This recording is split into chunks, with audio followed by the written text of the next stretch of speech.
오늘은 추수감사 주일입니다. 매일매일 매 순간이 하나님의 은혜이기에 항상 감사해야 하지만 특별히 한 해를 돌아보며 하나님께서 여기까지 인도하신 은혜, 하나님께서 여기까지 도와주신 은혜, 그 은혜를 기억하며 특별히 감사하는 추수감사 주일 예배입니다. 어떤 사람이 그런 말을 했더라고요. 감사는 내가 받은 것을 받았다라고 말하는 것입니다. 맞는 말인 것 같아요. 감사는 내가 받은 바를 기억하며 받은 것을 받았다라고 입으로 시인하는 것이 감사입니다. 우리는 예수 그리스도 안에서 구원을 받았지만 이 땅에서 살기에 고난을 피할 수는 없습니다. 그래서 많은 어려움도 당하고 손해보는 일도 많고 때로는 눈물 흘릴 일도 참 많습니다. 이해가 되지 않는 그런 일을 겪을 때도 있습니다. 그러나 따져보고 계산해보면 하나님께로부터 우리가 받은 것이 훨씬 많다는 것을 깨달을 수 있습니다. 하나님은 우리들에게 영생을 주셨습니다. 하나님은 오늘 저와 여러분 모두에게 쇠하지 아니하는 믿음을 주셨습니다. 하나님은 이 땅을 살아가는 우리 모두에게 썩지 아니하는 산 소망을 주셨습니다. 건강도 주셨고 직업도 우리들에게 주셨습니다.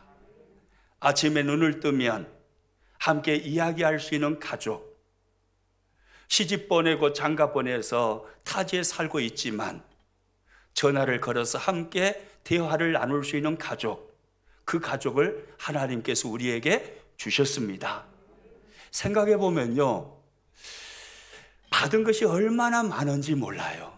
그래서 내가 하나님께로부터 받은 바를 기억하면서 받은 것을 받은 것이라고 시인하며 그 모든 것을 주신 하나님께 감사하는 그 모습, 이 모습이 얼마나 아름다운지 모릅니다. 저와 여러분 이런 그리스도인들 되시기를 축복합니다. 그런데 우리 말고 많은 사람들은요, 감사가 참 메말라 있어요. 그래서 감사보다는 부정적인 말들을 참 많이 하죠. 특별히 우리 한국 사람들은 참 5,000년 힘겨운 역사 속에 살아와서 한의 정서가 가슴에 가득해서 그런지는 모르겠지만 죽겠다라는 말을 참 많이 합니다. 더워 죽겠네, 추워 죽겠네, 배고파 죽겠네, 힘들어 죽겠네, 귀찮아 죽겠네, 참 죽겠네라는 말을 많이 하죠. 이런 말을 많이 쓰다 보니까 의미는 긍정적인 내용인데 분명히 내용은 긍정적인 내용이에요. 그런데 표현은 죽겠네라는 표현으로 많이 쓰기도 합니다. 배불러요. 좋아요, 안 좋아요? 좋아요. 그런데 배불러 죽겠네 그럽니다. 너무 좋아요. 펄쩍펄쩍 기뻐 뛸 정도로 너무너무 행복하고 좋아요. 그러면 좋아 죽겠네 그럽니다. 할머니 할아버지가 손주들을 보면 그렇게 예쁘다고 그러시더라고요. 자식보다 손주들이 더 예쁘다고 그래요. 오랜만에 손주들이 집에 방문했습니다. 보면 너무 이뻐요. 그냥 깨물어 주고 싶어요. 눈에 넣어도 아프지 않을 정도로 그렇게 예쁩니다. 그렇게 예쁜 아이들을 바라보면서 이뻐 죽겠네 그래요. 이뻐 죽겠네. 죽겠네라는 말을 우리는 참 많이 쓰죠. 그런데 기독교 문화가 깊게 깔려 있는 서양 사람들의 언어를 연구해 보면 일상적으로 언어를 50단어 정도 쓰는데 그 중에 28%가 감사라는 말이래요.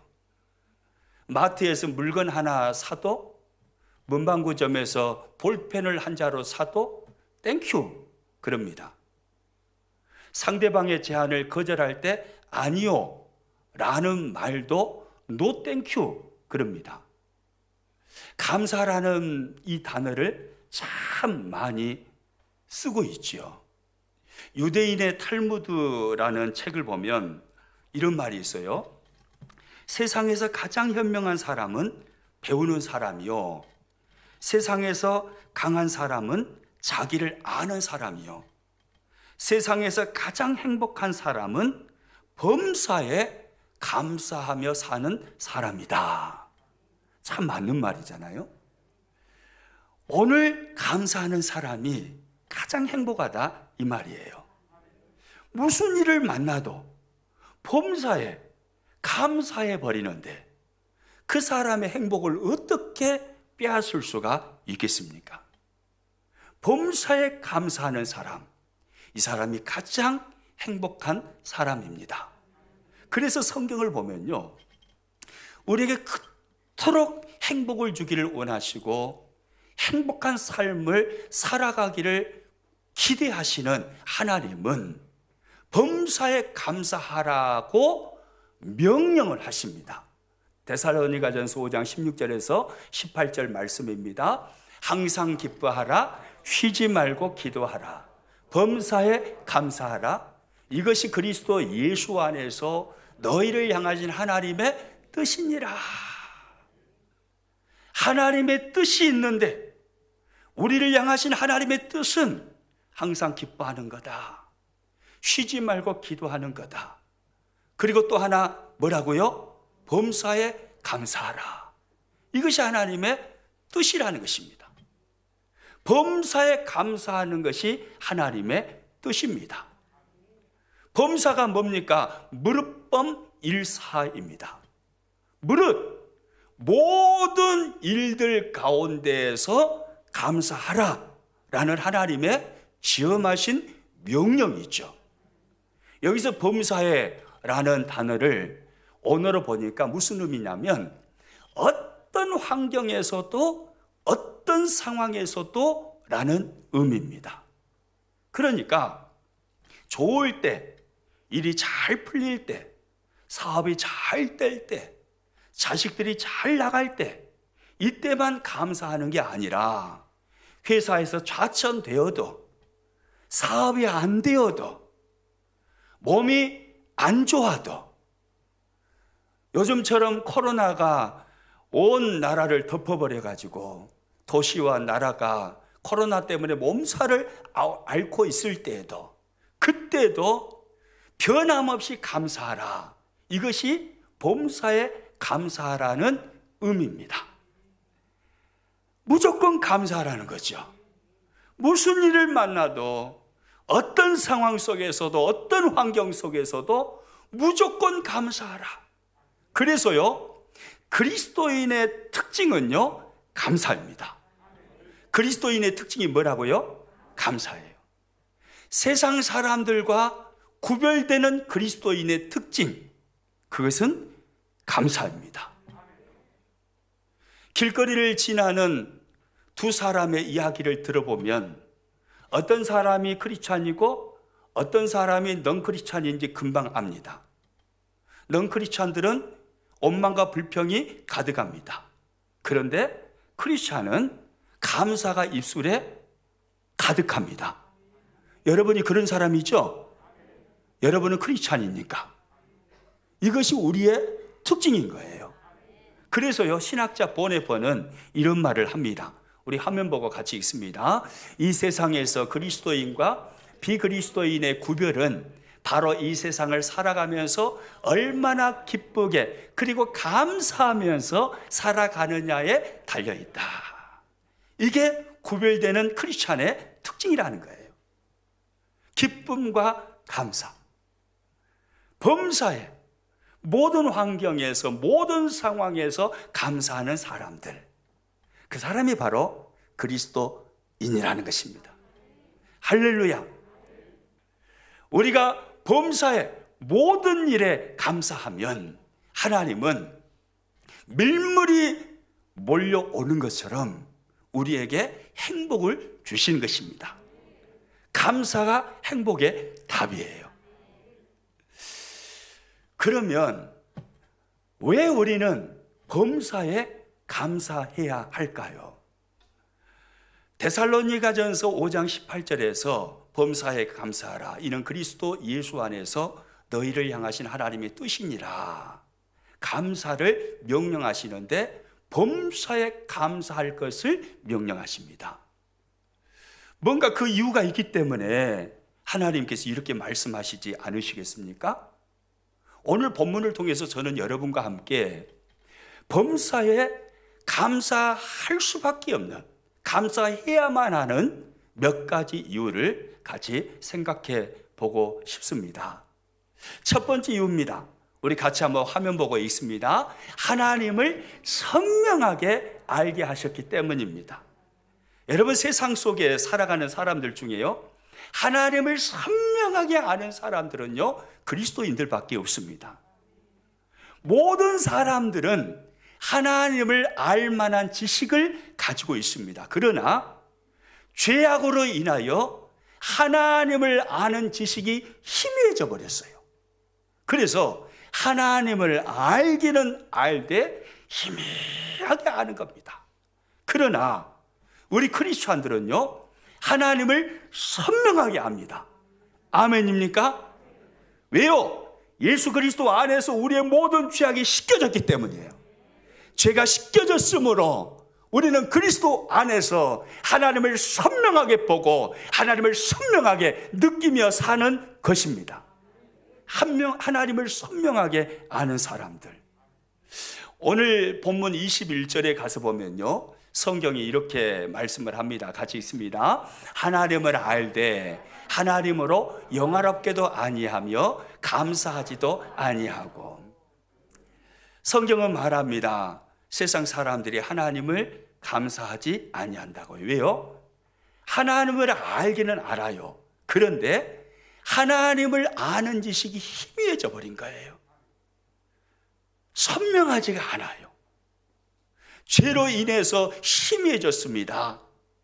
그래서 하나님을 알기는 아는데 희미하게 보이는 하나님, 느껴지지 않으니까 감사하지 아니하는 것입니다. 19절에 가서 보면요, 하나님은 사람의 마음 속에 하나님을 아는 마음을 보여주셨다라고 말씀합니다. 우리 19절 말씀 같이 있습니다.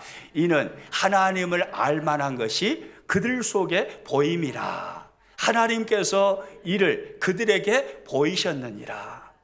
모든 사람들 마음에는 하나님을 알만한 것이 있습니다. 그것이 뭐겠습니까? 양심이라는 거예요.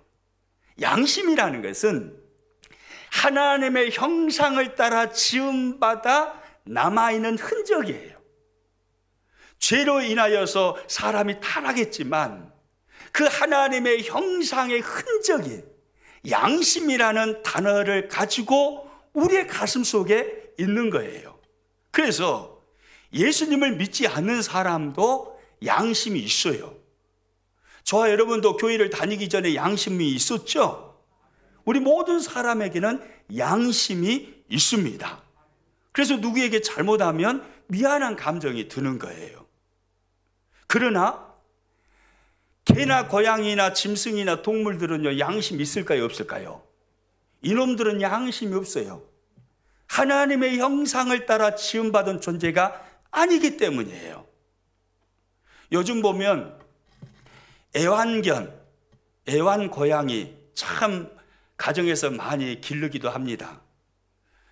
여러분, 이쁘게 잘 기르시기를 바랍니다. 그것이 잘못됐다는 소리가 아닙니다. 애완견을 길러도 절대로 남편보다 더 사랑해서는 안 됩니다. 아멘입니까? 고양이를 집에서 키워도 아내보다 고양이를 더 이뻐해서는 안 되는 거예요. 아멘이시죠? 요즘은요, 몸에 깝깝해 죽겠어요. 아니, 개를 키우면 키우지. 왜 개를 그렇게 남편보다 더 좋아하고 자식보다도 더 좋아하고? 예? 개는 개입니다. 개는 개예요. 여러분, 개가 훈련을 시켜가지고 똥을 좀 잘 이렇게 가리게 해놨지만 실수로 이불에다가 오줌을 싸놨다고 해보세요. 사람이라면 미안하잖아요. 걔는 미안한 감정이 없어요. 그래서 주인님이 너무 나에게 사랑을 베풀어 주시고 잘해 주는데 내가 이불에다 오줌 싸가지고 너무 미안해요. 그래서 한 3일 동안 금식하면서 주인님 죄송합니다. 여러분, 그런 게 있다라는 소리 들어봤습니까? 개는 양심이 없어요. 오직 사람에게만 양심이 있습니다. 이것이 하나님의 형상으로 지음받은 흔적인 거예요. 그런데 이 양심을 통해서 하나님의 존재를 느끼지만 죄로 인하여서 희미해져 버린 거예요. 선명하게 하나님이 느껴지지가 않아요. 막연하게 신적인 존재가 있는 것도 같다라고 생각할 뿐입니다. 우리의 양심만이 아니에요. 자연 만물에도요, 하나님의 놀라운 솜씨가 드러나 있습니다. 20절 말씀 같이 읽습니다. 창세로부터 그의 보이지 아니하는 것들 곧 그의 영원하신 능력과 신성이 그가 만드신 만물에 분명히 보여 알려졌나니 그러므로 그들이 핑계하지 못할지니라. 하나님의 놀라운 창조의 솜씨, 하나님의 큰 놀라운 능력, 하나님의 큰 놀라운 지혜가요, 만물 속에 담겨져 있다는 거예요. 그래서 사람은요, 만물을 쳐다보면 하나님의 존재를 어렴풋하게 느낄 수가 있습니다. 여러분은 우주를 생각해 보십시오. 얼마나 우주가 광대합니까? 허벌나게 사정없이 상상하지 못할 정도로 어떤 단어를 다 써도요, 그 우주의 크기를 말할 수가 없어요.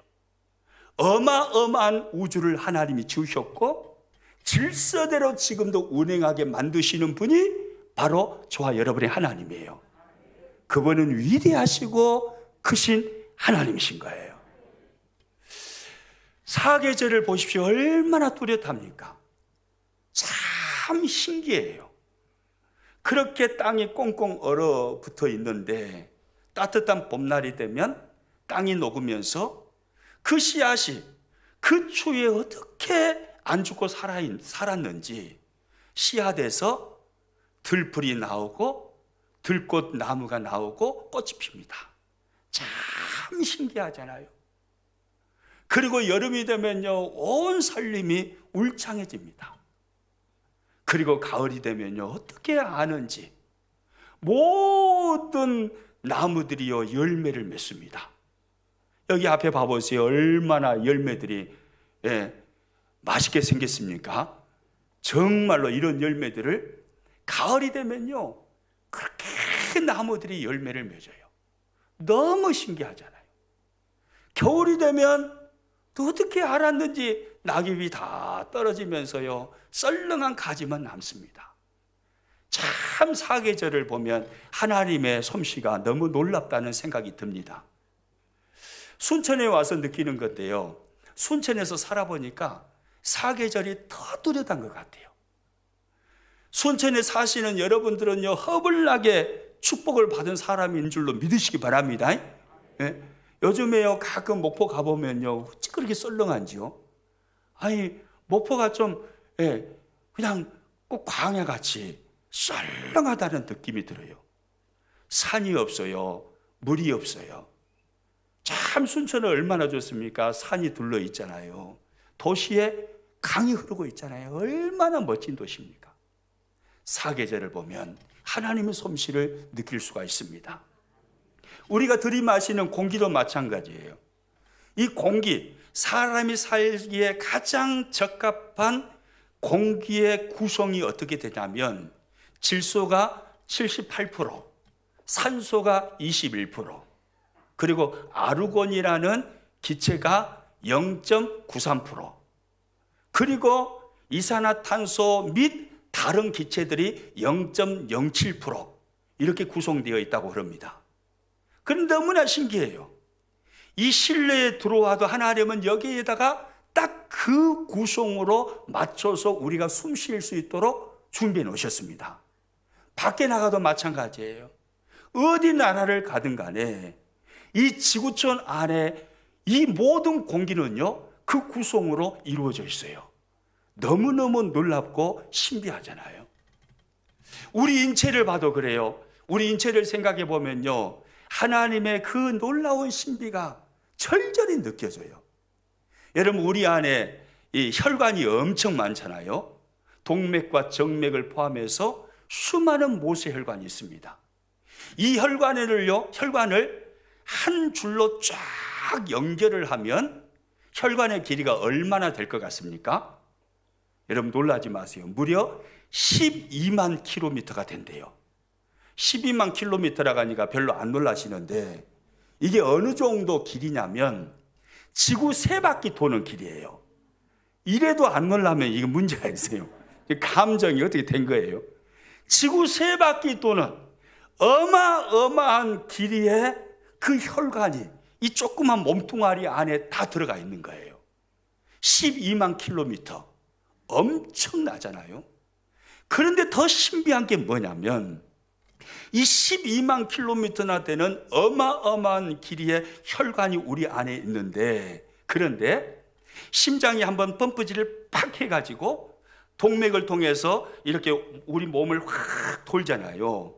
그래갖고 몸 구석구석 전체까지 싹 돌고 정맥을 통해서 다시 심장으로 들어가는 시간, 그러니까 12만 킬로미터를 한 바퀴 돌고 심장으로 다시 들어오는 시간, 이 시간이 얼마나 걸리는지 아십니까? 기절할 정도예요. 46초밖에 안 걸립니다. 뭐 놀라지도 않아요. 그러면 얼마나 빨리 돌아야 여러분 놀라시겠어요? 지구 3바퀴 길이란게요. 지구 3바퀴 길인데 46초 동안에 피가 한 바퀴를 구석구석 다 돌고 그리고 다시 심장으로 돌아오는 거예요. 너무너무 신기하고 놀랍잖아요. 이게 하나님의 신비로운 지혜요, 하나님의 솜씨인 것입니다. 저는요, 며칠 전에 새벽 예배를 드리다가 제 손가락을 보고 깜짝 놀랐습니다. 제 손가락을 보면서 불현듯 하나님의 신비한 지혜가 느껴지는 거예요. 제가 52입니다.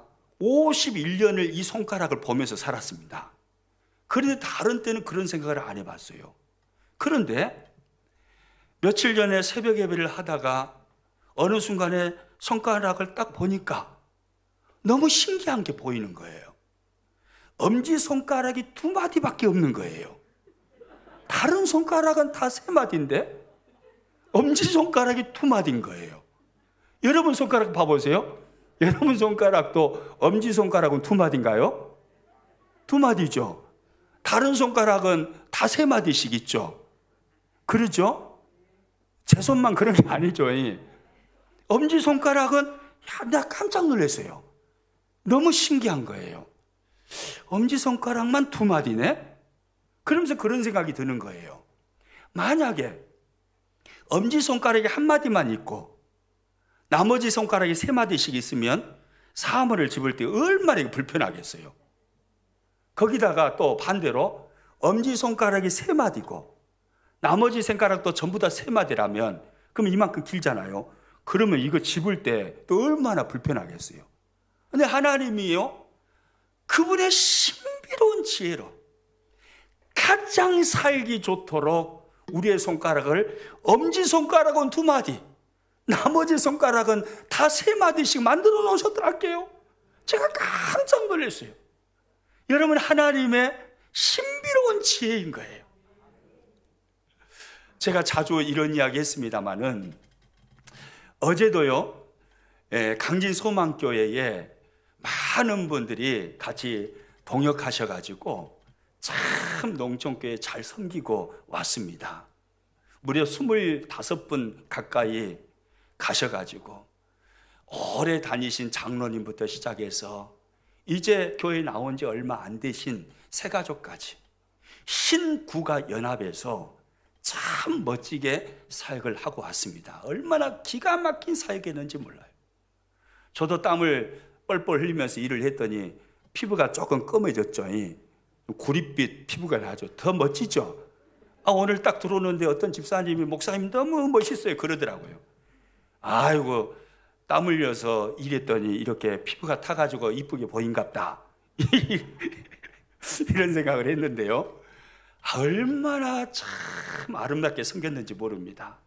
그런데 우리 기독교 사랑봉사단에서 음식까지 다 준비해 갖고 가셨어요. 권사님들이 식당에서 음식을 만드시고 또 가정에서 또 음식도 갖고 오시고, 그래가지고 돼지 머릿고기 눌린 것, 그리고 동치미, 그리고 고사리 나물 등등 얼마나 음식이 맛있던지요. 25분 정도가 쫙 모여 앉아서요 함께 음식을 나눴는데요 참 행복했습니다. 음식을 만들어 간 것은 시골 교회에 피해를 주지 않으려고, 우리가 우리의 재정을 가지고 예배당 보수공사하고 사택 보수공사하지만 혹 우리 때문에 20명이 넘는 사람 음식을 만들려면 시골 교회에서 얼마나 힘들겠어요. 그래서 기독교 사랑봉사단에서 그렇게 맛있는 음식들을 만들어 가서 오히려 그 교회 식구들과 함께 섬기면서 음식을 나눴습니다. 근데 얼마나 맛있던지요. 또 막 땀 흘리고 일하다가 음식을 먹으니까 그렇게 점심이 맛있잖아요. 그래서 그냥 내가 계산하지도 않았는데 음식이 들어가면 막 입이 빨리빨리 움직여요. 가지고 빨리빨리 씹어지고 빨리빨리 넘겨지고 그래요. 그런데 참 신기해요. 제 쌔바닥이 안 잘라졌어요.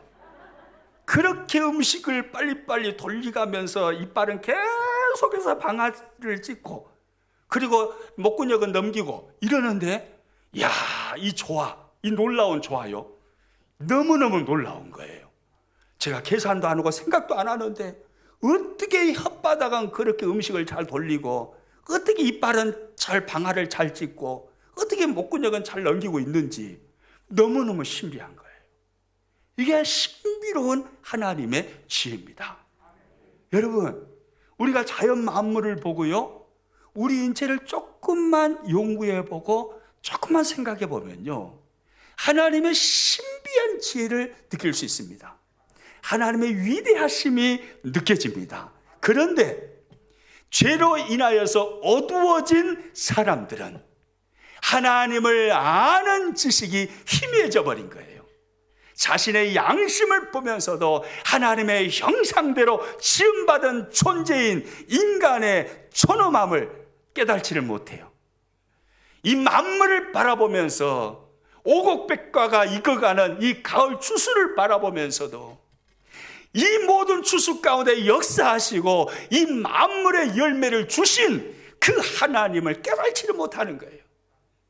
하나님을 아는 지식이 죄로 인하여서 어두워져 있고 희미해져 있기 때문에 그렇습니다. 그런데 우리는 하나님을 선명하게 알잖아요. 아멘입니까? 하나님이 온 우주 만물의 창조주시오, 우리를 구원하신 구속주시오, 오늘도 우리의 주인이시오, 우리의 예배를 받으시는 하나님이신 것을 우리가 알고 있잖아요. 이것이 얼마나 큰 은혜인지 몰라요. 사람이 자신의 본분을 알고 나를 지으신 창조주 하나님을 알고 있다는 것, 이게 얼마나 놀라운 죄인지 몰라요. 철학자들은요 이걸 모르니까 일평생 고민하면서 생각하는 거예요. 일평생. 그 유명한 철학자라는 사람들이 나는 누구인가? 죽을 때 답을 모르고 죽어요. 우리는요 교회를 나와서 예수님을 믿는 순간에 알아보잖아요. 아멘입니까? 나는 하나님 안에서 구원받은 하나님의 백성이구나. 할렐루야. 나는 하나님의 자녀이구나. 나를 만드신 분이 계시는데 창조주 하나님이 나를 지으셨구나, 이걸 알잖아요. 그래서 우리는 감사할 수밖에 없는 거예요.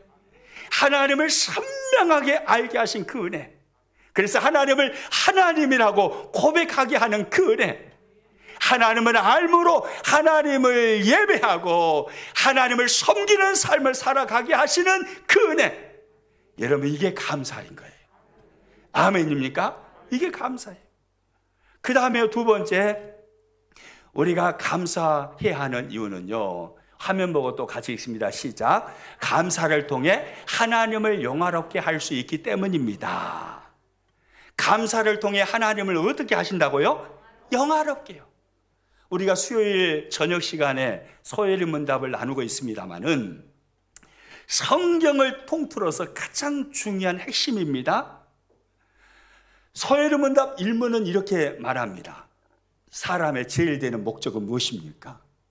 저와 여러분의 존재 이유가 뭐냐, 그 말이에요. 왜 삽니까? 이것에 대한 질문이에요. 사람의 제일 되는 목적, 그 답을 뭐라고 우리 믿음의 선배님들이 해놓았습니까? 하나님을 영화롭게 하는 것과 그를 영원토록 즐거워하는 것입니다. 할렐루야. 우리가 존재하는 이유, 우리가 살아가는 이유, 그 존재 이유는 하나님을 영화롭게 하는 것과 하나님을 영원토록 기뻐하는 것, 이것이 우리의 존재 이유라는 거예요. 그런데 하나님을 영화롭게 하는 방법 중에 중요한 것 중에 하나가 바로 감사입니다. 감사. 감사를 통해서 우리는 하나님을 영화롭게 할 수 있다, 이 말이에요. 21절 말씀 다시 한번 읽습니다. 하나님을 알되 하나님으로 영화롭게도 아니하며 감사하지도 아니하고 오히려 그 생각이 허망하여지며 미련한 마음이 어두워졌나니 하나님을 알되 하나님으로 영화롭게도 아니하며. 세상 사람들은요, 하나님에 대한 지식이 희미해져 버렸기 때문에 하나님을 영화롭게 하지를 못해요. 감사를 통해서 하나님을 영화롭게 할 수 있는데 감사치 아니하므로 그들을 통해서 하나님이 영광을 받지 않으시는 것입니다. 그런데 성경을 보니까 하나님을 선명히 아는 하나님의 백성들이 감사할 때 하나님께서 영광을 받으신다고 말씀합니다. 시편 50편 23절 말씀입니다. 감사로 제사를 드리는 자가 나를 영화롭게 하나니 그의 행위를 옳게 하는 자에게 내가 하나님의 구원을 보이리라. 할렐루야. 무엇으로 제사를 드리는 자가 하나님을 영화롭게 한다고 말씀합니까? 감사로요. 하나님을 영화롭게 하는 사람은 감사하는 사람입니다. 할렐루야. 하나님을 영화롭게 하는 그 사람은 뭐 하는 사람이라고요? 감사하는 사람. 감사하는 사람이 하나님을 영화롭게 합니다. 저와 여러분이 감사의 삶을 살아갈 때 소요리 문답 1문의 답, 하나님을 영광스럽게 하는 그 삶을 저와 여러분이 살아내는 것입니다. 감사해요. 감사. 예? 감사해요. 우리가 감사하면 하나님께서 영광을 받으십니다. 영광을 받으시고 하나님이 기뻐하시고 입을 그냥 딱 씻어버리실까요? 아니에요. 하나님께서 영광을 받으시니까 감사하는 사람에게 감사의 조건들이 더 넘쳐나게 하실 줄로 믿으시기 바랍니다. 감사를 통해서 하나님을 기쁘시게, 하나님을 영광스럽게 해드리니까 하나님께서 그 사람 가운데 더 깊이 개입하시고 은혜를 풍성하게 부어주시는 것입니다. 할렐루야. 예수님의 초상화를 그린 워너 솔맨이라는 사람이 있습니다. 유명한 화가입니다. 우리가 일상적으로 많이 보는 예수님의 초상화를 이 사람이 그렸어요. 이분은요, 젊은 나이에 결혼을 해가지고 얼마 되지 않았는데 중병을 앓게 됩니다. 몸이 이상해서 병원에 갔더니 3개월 진단을 하는 거예요. 당신은 3개월밖에 살지 못합니다. 병명은 결핵인데 악성 결핵이에요. 임파선 결핵. 당신은 3개월 밖에 살지 못합니다. 기가 막힌 말이잖아요. 그래서 이 오너 솔맨이라는 이 사람이요, 하나님을 향하여 큰 섭섭한 마음을 가집니다. 하나님을 잘 섬겨왔는데 하나님 어떻게 이럴 수가 있습니까? 3개월이라니요. 결혼해서 아내가 임신을 했는데 아이가 아직 태어나지 않았습니다. 3개월이면 아이 얼굴도 못 보고 죽게 됩니다. 하나님 어떻게 이러실 수가 있습니까? 그러면서 섭섭한 마음으로 하나님께 기도를 합니다. 그런데 그 아내가요, 그렇게 신실한 아내였나 봐요. 그 아내가 그렇게 하나님 앞에 섭섭한 마음을 말하는 남편을 보면서 그런 말을 합니다. 여보, 3개월 밖에라니요. 3개월이나 남았잖아요. 우리 3개월 동안 감사하면서 살았으면 좋겠어요. 3개월이나 남았잖아요. 그런 말을 합니다. 그러니까 남편이요, 자신이야 예수님 믿는 사람이니까 죽으면 천국 가서 좋지만 결혼해가지고 얼마 되지도 않은 아내 남겨놓으려고 하니까 얼마나 미안하겠어요. 자식이 태어나지도 않았는데 그 자식 아내에게 그냥 맡기려고 하니까 얼마나 미안하겠어요. 그래서 아내의 말을 다 수용을 합니다. 알았어요, 여보. 3개월이나 남았지. 3개월 동안 내가 감사할게. 그래서요, 이 오너 솔맨은요, 그날 이후로 매일 감사의 삶을 살았답니다. 3개월 진단을 받고 절망을 해서 붓도 내려놔 버렸어요. 그림 그리지 않았습니다. 그런데 다시 붓을 들고 그림을 그리기를 시작합니다. 하루하루 감사하며 삽니다. 그런데 놀라운 일이에요. 3개월밖에 살지 않는다고 했는데 아니 3년이 지나도 안 죽어요. 아니 10년이 지나도 안 죽어요. 3개월밖에 살지 못한다라는 시한부 인생에 그 진단을 받은 오너 솔맨이요, 하루하루 감사의 삶을 살아가는 중에 하나님이 고쳐주셔버린 거예요. 감사. 하나님께 매 순간 감사하니까요, 하나님이 영광을 받으시고요, 하나님 기뻐하신 거예요. 영광을 받으시고 기뻐하신 하나님께서 오너 솔맨의 그 임파선 결핵을 깨끗하게 고쳐버리시고요, 그를 위대한 화가로 써버리신 겁니다. 여러분, 감사가 능력입니다. 우리가 감사할 때 하나님이 영광을 받으십니다. 믿으시기 바랍니다. 저와 여러분, 하나님을 영화롭게 하기를 원하시죠? 방법이 있어요. 감사하면 됩니다. 범사에 감사하라고 성경이 명령하시잖아요.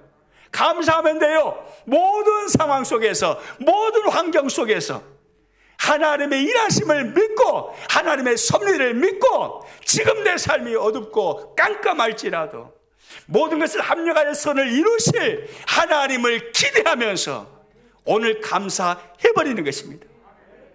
그 감사가 능력입니다. 그 감사가 하나님을 영화롭게 하는 것입니다.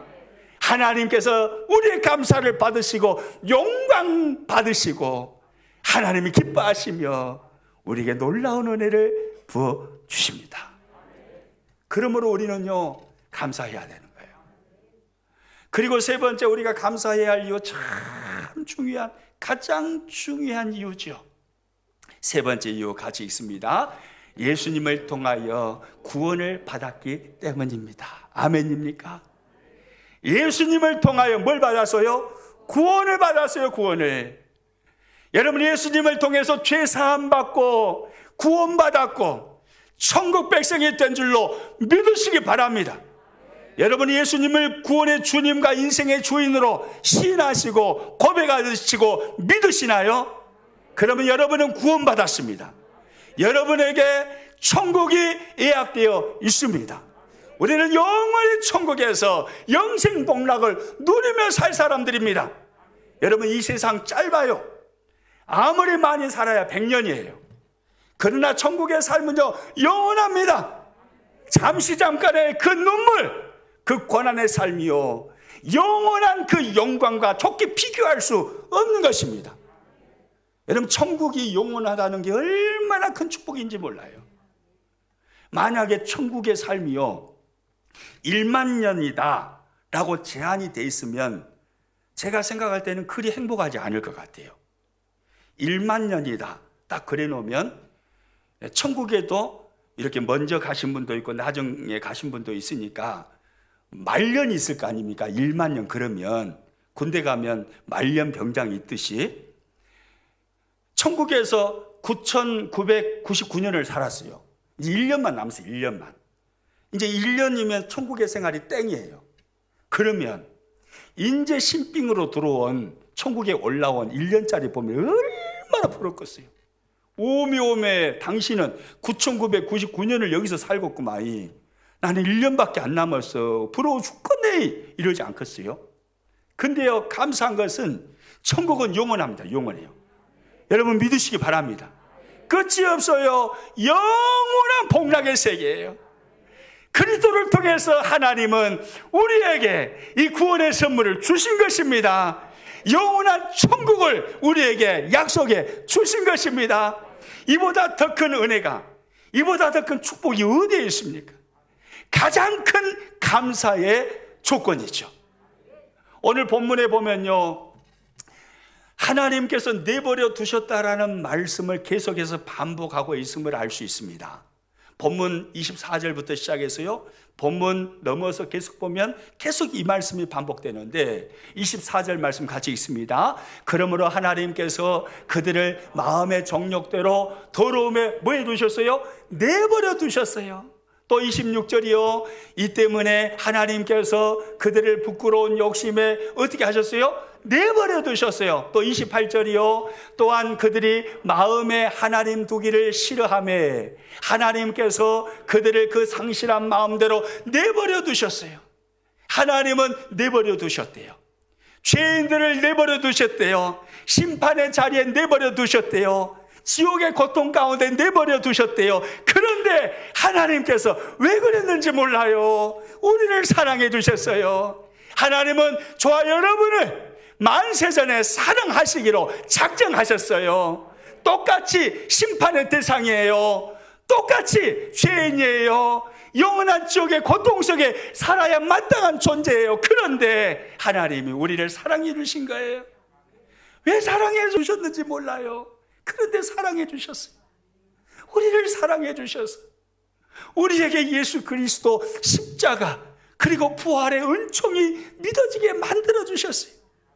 그래서 하나님 앞에 나와서 예배하는 하나님의 백성이 되게 해주셨고, 구원받은 백성으로 이 땅에 살게 하시고, 그리고 이 땅에서만 구원받은 백성으로서가 아니라 영원한 천국에서 영생 복락을 누리는 그 약속을 우리들에게 주신 것입니다.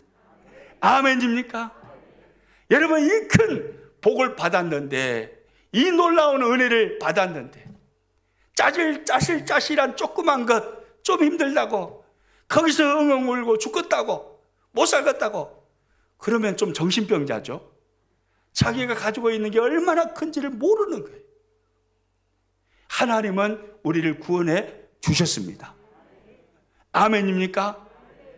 그러므로 우리는요, 그 하나님의 구원의 은혜에 늘 감사해야 돼요. 구원하여 주셨을 뿐만이 아니라 그리스도 안에서 이 땅을 살아가는 중에 하나님의 백성들이 끊임없이 평강을 누리도록, 은혜를 누리도록 하나님은 섭리하시고 역사하십니다. 그래서 성경을 보면요, 이사야 43장 1절에서 이렇게 말씀합니다. 같이 읽습니다. 야곱아, 너를 창조하신 여호와께서 지금 말씀하시느니라. 이스라엘아, 너를 지으신 이가 말씀하시느니라. 너는 두려워하지 말라. 내가 너를 구속하였고 내가 너를 지명하여 불렀나니 너는 내 것이라. 할렐루야. 따라서 합니다. 너는 내 것이라. 너는 내 것이라. 누가 여러분에게 하시는 말씀입니까? 하나님께서 하시는 말씀이에요. 너는 내 것이라. 너는 내가 내 아들을 십자가에 내어주고 내가 산 나의 백성이야. 나의 자녀야. 너는 내 것이라. 하나님이 말씀하십니다. 하나님의 소유가 된 우리를 향해서요, 얼마나 하나님께서 보배롭고 존귀하게 여기시는지요. 이사야 43장 4절은 이렇게 말씀합니다. 같이 읽습니다. 내가 내 눈에 보배롭고 존귀하며 내가 너를 사랑하였은즉. 할렐루야. 우리가 하나님의 눈에 어떤 존재라고요? 보배롭고 존귀한 존재래요. 하나밖에 없는 독생자 예수님을 십자가에 내어주셔야만, 십자가에 죽이셔야만 거기 죄악 가운데서 우리를 꺼내낼 수 있는 우리들이었어요. 그렇게 하나님께는 우리가 소중한 존재인 겁니다. 그리스도 안에서 구속하시고 끊임없이 우리를 바라보시면서 너는 나의 보배롭고 존귀한 자야, 지금도 여전히 우리에게 말씀해 주심을 믿으시기 바랍니다. 여러분이 지금 눈물 때문에 밤잠을 설치고 있다 할지라도 하나님은 여러분에게 말씀합니다. 너는 나의 보배롭고 존귀한 자야. 여러분, 하나님의 보배롭고 존귀한 자라면 하나님이 도우시겠어요? 안 도우시겠어요? 은혜를 주시겠어요? 안 주시겠어요? 이뻐해 주시겠어요? 안 이뻐해 주시겠어요? 이뻐해 주시죠. 우리의 자녀들이 얼마나 귀합니까? 부모에게 있어서 자녀는 보배롭고 존귀한 존재예요. 그러니까 그냥 다 해주고 싶잖아요. 여러분, 이 마음이 하나님의 마음임을 믿으시기 바랍니다. 그래서요, 우리는요, 끊임없이 우리의 미래에 대해서 희망을 말할 수 있어요. 우리의 미래에 대해서 꿈을 꿀 수 있습니다. 예레미야서 29장 11절 말씀 같이 읽습니다. 여호와의 말씀이니라. 너희를 향한 나의 생각을 내가 아나니 평안이요 재앙이 아니니라. 너희에게 미래와 희망을 주는 것이니라. 할렐루야. 이 말씀이 저와 여러분을 향한 하나님의 말씀입니다. 하나님은 우리에게 평안을 약속하십니다. 미래와 희망을 약속하십니다. 너는 내 것이라. 너는 내 눈에 보배롭고 존귀해. 그러므로 하나님은 우리에게 이렇게 말씀을 하시는 것입니다. 그리고요, 이사야 62장 3절 기가 막힌 말씀이에요. 정말로 놀라고 놀랄 말씀이에요. 우리 같이 읽습니다. 시작. 너는 또 여호와의 손에 아름다운 관, 내 하나님의 손에 왕관이 될 것이라. 할렐루야. 이것이 우리의 미래입니다. 너는 여호와의 손에 아름다운 면류관이 될 것이고 하나님의 손에 왕관이 될 것이다. 이것이 하나님께서 우리의 미래를 계획하고 있는 우리의 모습인 거예요. 그러므로 우리는요, 꿈꿀 수 있어요. 미래에 대해서 끊임없이 희망을 말할 수 있습니다. 십자가를 통해서 구원해 주셨을 뿐만이 아니고 천국을 우리들에게 약속해 주셨을 뿐만이 아니고 이 땅을 살아가는 중에도 끊임없이 보배롭고 존귀한 하나님의 존재로 우리를 바라보시면서 우리의 미래를 하나님의 희망으로, 하나님의 꿈으로 섭리하시며 역사해 가시는 것입니다. 그러므로 우리는 감사할 수 있잖아요. 할렐루야. 여러분, 그러므로 감사할 수 있어요. 에디슨이라는 발명가 여러분 잘 아실 것입니다. 이분의 이야기만 잠깐 하고 설교를 마치겠습니다. 이 에디슨이라는 사람, 이분 때문에 우리가 전기불 아래에서 지금 예배하고 있잖아요. 이 에디슨은요, 청각장애를 앓았던 사람이었다고 그럽니다. 그런데 그 청각장애를 앓으면서도 그런 위대한 일을 해냈어요.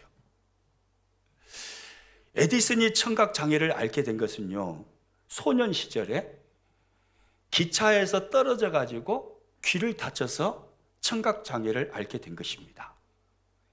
에디슨은 가난한 어린 시절을 보냈습니다. 그래서 기차 안에서 손님들에게 신문을 팔았대요. 신문팔이 한 거예요. 기차 안에서 신문팔이 하면서 한쪽에서, 한 구석에서 이제 이 과학에 대한 관심이 많으니까 실험을 끊임없이 하는 겁니다. 그런데 그날도 신문 팔고 남는 시간에 실험을 하고 있는데 갑자기 차가 털카당 하고 흔들려온 거예요. 그러다가 실험하고 있는 것이 넘어져 버려가지고 신문이 타버렸어요. 그리고 기차에 불이 나버렸어요. 그 차장이 화가 났겠어요, 안 났겠어요? 화가 나버렸죠. 열받은 차장이 달려와가지고요, 이놈! 그러면서 뺨을 내리치면서 밀어버렸는데 그만 에디슨이요 차 밖으로 떨어져 버린 거예요. 지금같이 빨리 달리는 KTX 탔으면 그냥 죽어버렸겠죠.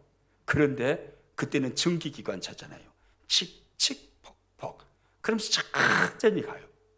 그러니까 떨어졌는데 죽지는 않았지만 귀가 멀어본 거예요. 그때부터 청각을 앓게 됐습니다. 청각장애를. 나중에 이제 에디슨이 유명한 발명가가 됐습니다. 기자가 묻습니다. 에디슨 선생님, 청각장애 때문에 너무 힘들지 않았습니까? 그렇게 물었어요.